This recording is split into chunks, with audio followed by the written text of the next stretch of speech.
बच्चों, standard fourth human values otherwise another name moral values में moral values का अर्थ क्या होता है वो और लेसन नंबर 1 हम पढ़ चुके हैं। आज हम लेसन नंबर 2 पढ़ने जा रहे हैं। लेसन नंबर 2 है ओबे योर मदर। तो चलो बच्चों, आज हम लेसन नंबर 2 ओबे योर मदर पढ़ने जा रहे हैं। ओबे योर मदर यानी कि आपके माता के आज्ञा में रहना। हमें हमेशा अपनी माँ के आज्ञा में रहना चाहिए, क्योंकि हमारी जो माँ है वो हमेशा यही ऑलवेज ट्राई करते रहते हैं कि हमारा जो बच्चा है वो हमेशा गुड ह्यूमन बने, उसको एक अच्छी लाइफ बने। वो हमें कभी भी गलत चीज़ें करने नहीं देती है, यानी कि गलत चीज़ें करने से हमें रोकती है। इसलिए माँ जो भी कहते हैं वो हमें उसके आज्ञा में रहना चाहिए। तो बच्चों, ये लेसन नंबर 2 ओबे योर मदर में एक बहुत ही अच्छी कहानी दी गई है। वो कहानी का नेम है Keshav became a thief. Okay, Keshav चोर बना। केशव क्या बना बच्चों? चोर बना।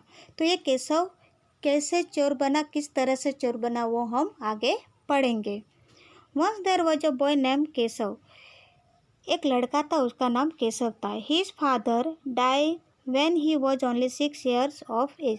केशव के सिर्फ 6 साल का था तभी उनके पिताजी की मृत्यु हो गई थी।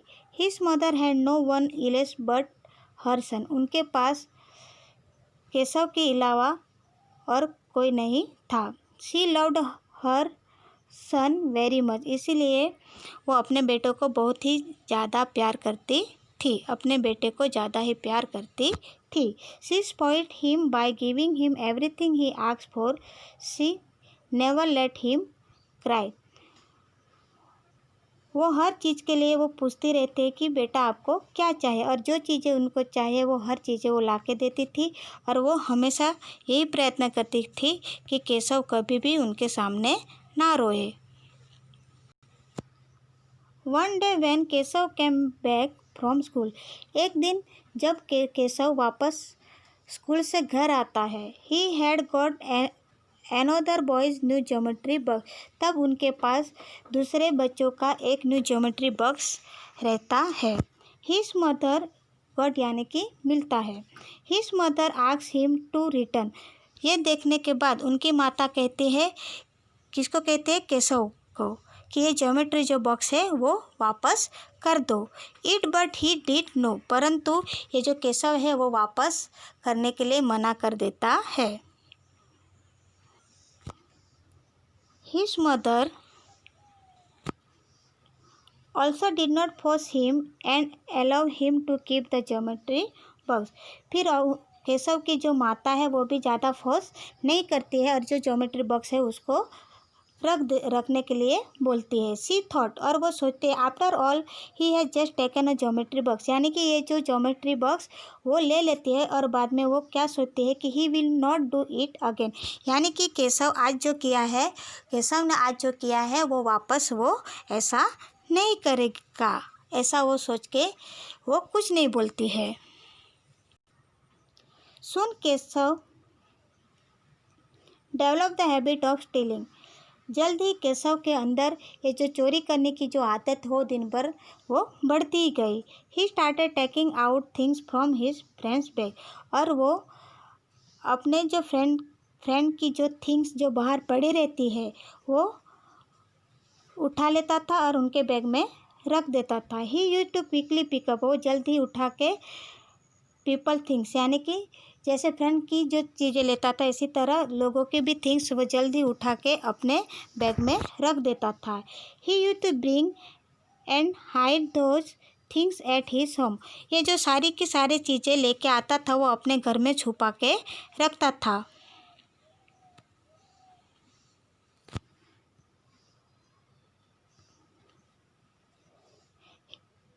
His mother knew all this and knew that her son were doing wrong thing.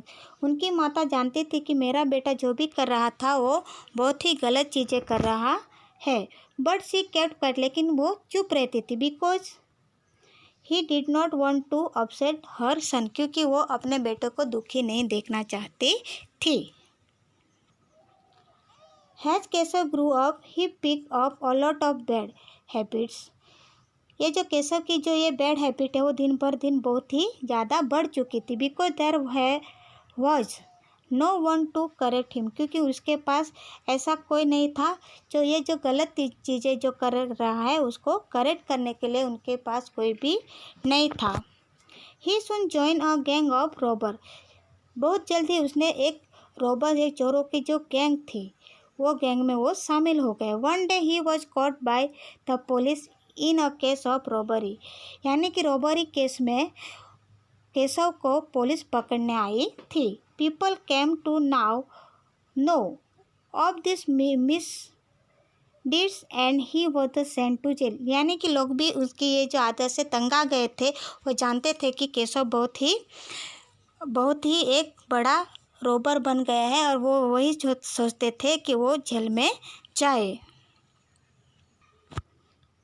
So after some days he was present before जज इन द कोर्ट, ये जेल में जाने के बाद थोड़े दिन के बाद ये जो जज है वो केशव को कोर्ट में प्रेजेंट करने वाला था। He was going to be punish for his ill needs then the lawyer asked, यानी कि उसको जो पनिश मिले उससे पहले उसका जो लॉयर यानी कि जो वकील है वो पूछता है कि हिज लास्ट विश, यानी कि आपकी लास्ट विश क्या है। तो केशव कहता है he wish to call his mother has he wanted to say something in her ear, यानी कि मैं मेरी माता को मिलना चाहता हूँ और मैं उनके कान में कुछ कहना चाहता हूँ। His mother came beside him then he cut off her ear, वो उनके माता के बगल में जाते हैं और उनके जो ईयर है वो ईयर काट देता है। All who were present in the court were surprise, यानी कि जितने भी वो कोर्ट में जितने भी जो प्रेजेंट थे वो सब के सब एक सरप्राइज आश्चर्यचकित हो जाते कि केशव ने अपनी ही माँ के कान क्यों काट दी। देन द जज asked the reason of doing that, तब जो जज है वो ये क्यों किया उसका रीज़न पूछते हैं। केशव आंसर देता है, sir when I was a young boy, जब मैं यंग लड़का था। I was in habit of stealing things then she knew everything, यानी कि जब मैंने ये जो चोरी करने की जो आदत थी वो मेरी माँ जानती थी। And help me in hiding my faults, तो तब वो मेरा जितने भी ये जो फॉल्ट्स है वो फॉल्ट छुपाने में मुझे हमेशा मदद करती थी। If that time she would be strict, अगर उस टाइम में मेरी माँ स्ट्रिक्टली रहती तो आज today I would not have become a robber, तो आज मैं इतना बड़ा रॉबर नहीं बनता। She turn me into a robber, और मैंने चाहता था कि मैं फिर से एक रॉबर बनूं। A mother always try to teach her child good values and wants to make her child a good human being, यानी कि एक माता हमेशा यही ट्राई करती रहती कि वही सिखाती है कि मेरा बेटा या बेटी हमेशा गुड वैल्यूज़ उसके अंदर एक अच्छाई हो, उसको एक अच्छाई प्राप्त मिले, वो एक अच्छा ह्यूमन बने, वही सोचती रहती है। इसीलिए हमें हमारी माँ का हमें हमेशा रिस्पेक्ट करनी चाहिए और उसके आज्ञा के अनुसार हमें चलना चाहिए। अगर हम रॉन्ग थिंग्स करते तो हमारी माता उसको स्टॉप करने के लिए कहती है, तो हमें वैसा करना चाहिए। अगर हमारी माँ अच्छी है तो हम भी अच्छे बनते हैं। तो यहाँ पर एक दूसरा सेंटेंस है, God send mother to fill his absent, यानी कि भगवान की एब्सेंट में किसको भेजी है, माँ को भेजी है। तो एक अगर अच्छी माँ अगर हमें मिलते तो हमारा जो जीवन है वो बहुत ही अच्छा बन जाता है। अगर केशव की माँ जैसी अगर चुप रहेगी तो उनका बेटा कैसा बन जाएगा, रॉबर बन जाएगा, या गलत रास्ता चुन के वो कुछ भी गलत बहुत चीज़ें कर सकता है। ओके, तो बच्चों यहाँ पे लेसन नंबर 2 ओबे योर मदर कंप्लीट हुआ। आई होप कि बच्चों ये स्टोरी आपको बहुत अच्छी लगी होगी। अभी हम उनकी एक्सरसाइज आगे के वीडियो में सॉल्यूशन करेंगे।